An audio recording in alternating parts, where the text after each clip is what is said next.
very hot and I'm very bad at bump firing.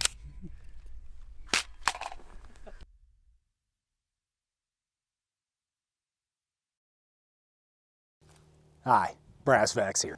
Hey, it's brassfact. It's a brassfacts. I just got a lapel mic. Brassfacts tip number 372.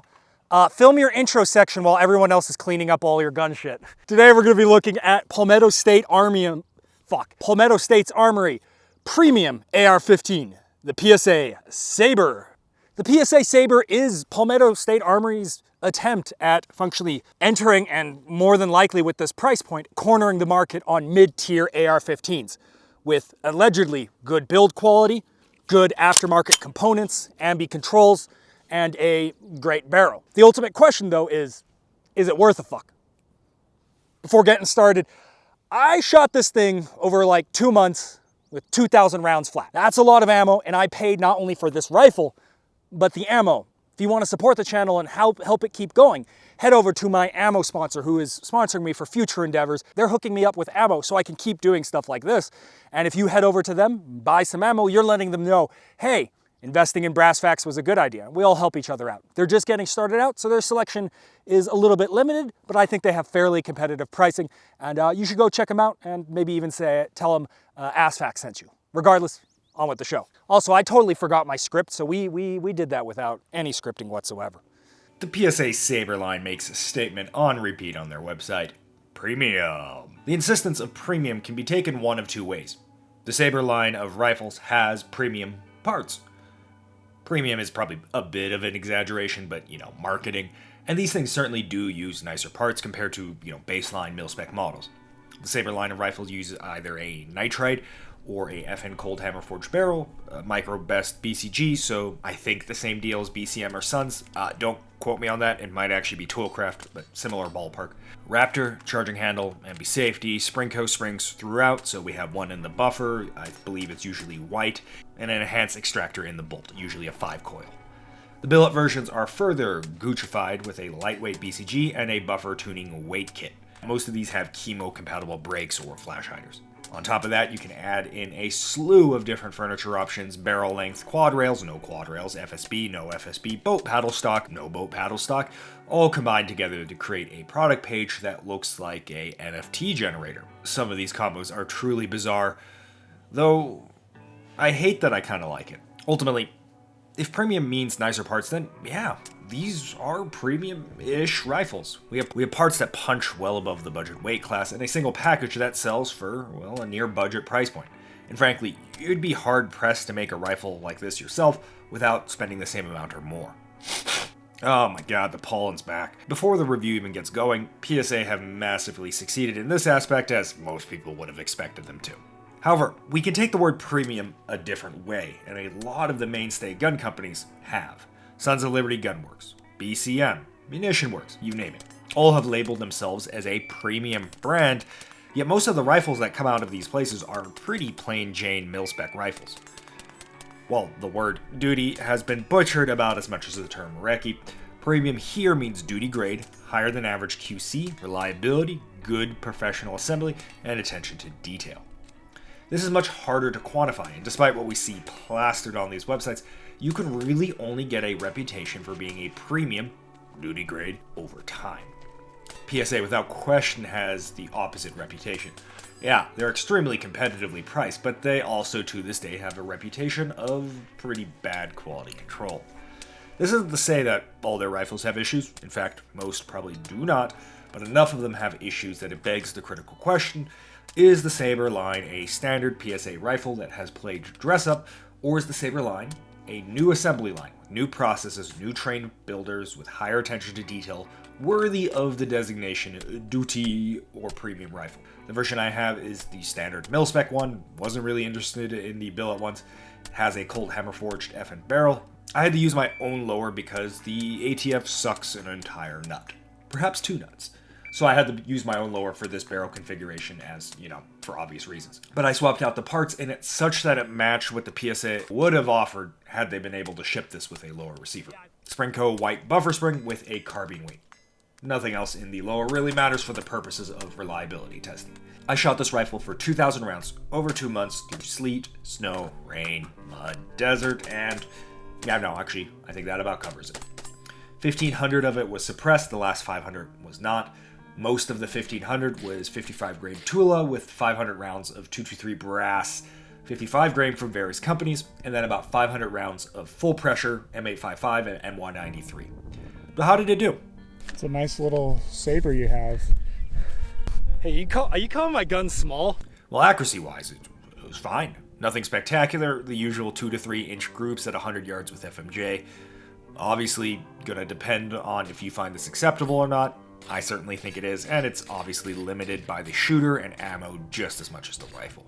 Wear patterns seem slightly higher than normal.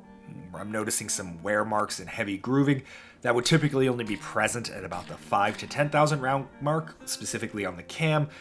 But none of my rifles are also 10.5 inch suppressed monsters, so that may just be the nature of the beast here, with such a low dwell time and high gas system. I'm not a gunsmith, I just work here. Inspecting all of the screws, the gas block, the barrel nut, BCG, still tight, all good to go. BCG is staked, gas tube alignment seems absolutely copacetic. The handguard screws came loose at about 1,100 rounds. On inspection, they were not Loctited.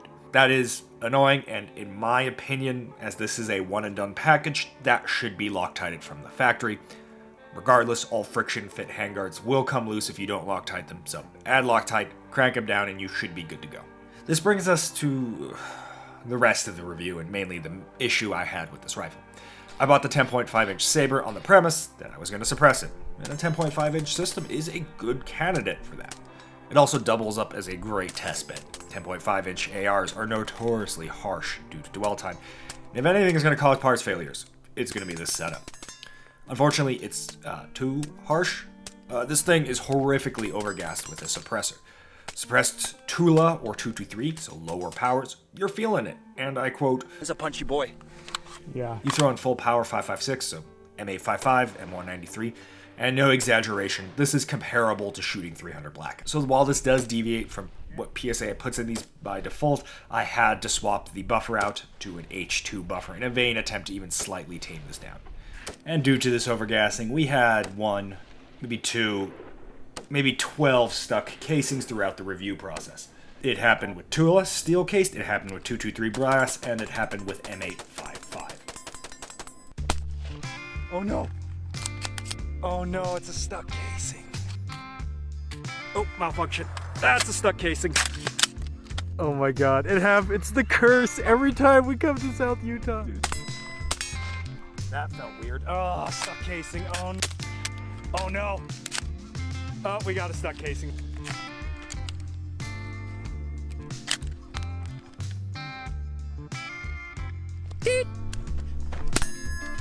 Oh no. Oh no. This is normal, right? Yeah. For those that don't know, a stuck casing occurs when the casing, well, gets stuck in the chamber and the extractor fails to pull it out. In most cases with stuck casings, those things are not coming out without a ramrod. The usual remedies that fix this issue didn't, because they're already present on this rifle. It already has a beef up extractor spring, 5-coil spring co I believe, and the rifle already had an enhanced buffer spring and buffer weight. So yeah, about once per range trip, in addition to this gun turning my face into an e-girl TikTok freckle filter, I would be reminded, yes, this gun is overgassed to the point where we're ripping rims off. Somebody go get the ramrod. Ultimately, specifically near the end of the review, I got frustrated enough during these outings that the suppressor came off, and I would just hand thread on an A2 Burge cage that I had lying around to finish the rest of the outing. Without the can, the rifle did actually fairly well. Still overgassed for sure, but actually not horrific. In fact, if we discount the catastrophic failures of stuck casings, this gun had 0 malfunctions over the course of 2,000 rounds.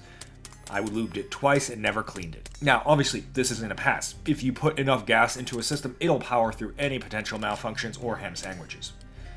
So this puts me in a weird situation review and conclusion-wise. On one hand, we can say, without question, yeah, the Sabre 10.5 doesn't work with a can, just will not work, not reliable. That's bad. To me, a 10.5 inch AR is meant to be a suppressor host, otherwise it ends up as a CQB noise fireball machine. The flip side, however, if you in some cases, didn't want to run this with a suppressor. The gun runs really well, actually, specifically with the addition of an H2. To take that a step further and say PSA intentionally designed this to be gassed and run with a wide range of ammo, specifically unsuppressed. The lack of a suppressor muzzle device, which is present on a lot of their others in the Sabre line, may point to this fact. Or you could chalk it up to the slot machine-like part selection on some of these rifles. Seriously, some of these do not make sense. 10.5 is a finicky bitch. But there is something to be said that Daniel Defense went down the exact same path. When their 10.3s came out, they had a pretty tight gas port. But back then, in the age of Tula, that was a no-go. So they started shipping with comically large gas ports to overcome the limitation of dwell time, wide range of commercial ammo used, and when suppressed, would similarly obliterate casings. As the gun industry grew, they realized that most people were now suppressing their 10.3s because GWAT Mark 18 vibes. And then eventually they went back to a smaller gas port. This is a unique scenario, but now I absolutely do regretting a 10.5-inch barrel because, well, the information I gained is mostly irrelevant. Any reliability testing is moot because in the monkey paw of gassing, we have so much gas that failures will not occur outside of stuck casings. This leaves us with a very lukewarm conclusion because I can't answer the following question. Is this rifle failing to work suppressed a functional intentional design, aka it was designed to run unsuppressed only, or is this indicative of inexperience when designing, assembling a rifle for a higher end market? Personally, for me, I find if you were going to make a 10.5-inch premium rifle, you should probably make it work suppressed. Regardless, the Sabre line absolutely represents extreme value. You're getting massive bang for buck. But is this a departure from PSA's reputation for poor QC from their main line of rifles? Unfortunately, even with 2,000 rounds, it's impossible to say. QC's is by very nature a numbers game, and with a sample size of 1 that isn't even a good sample, I can't really say. Alright, probably one of my more mediocre conclusions in review, but I hope this adds to the pool of information out there, and perhaps in 6 months to a year we can come to a soft conclusion on the matter. I believe T-Rex Arms is actually running one right now as well, and according to his last post a couple weeks ago, he said he was in the mid-thousands on one of them.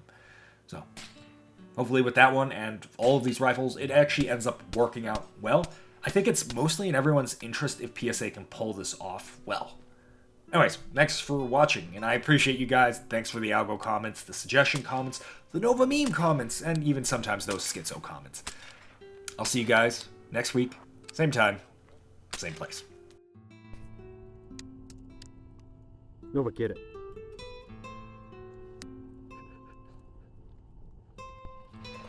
Oh god, no, no! Shit! Oh, I went out. Oh, fuck.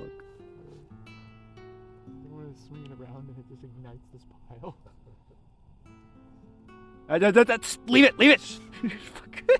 Shit. Dog. Only you can prevent forest fires, Nova.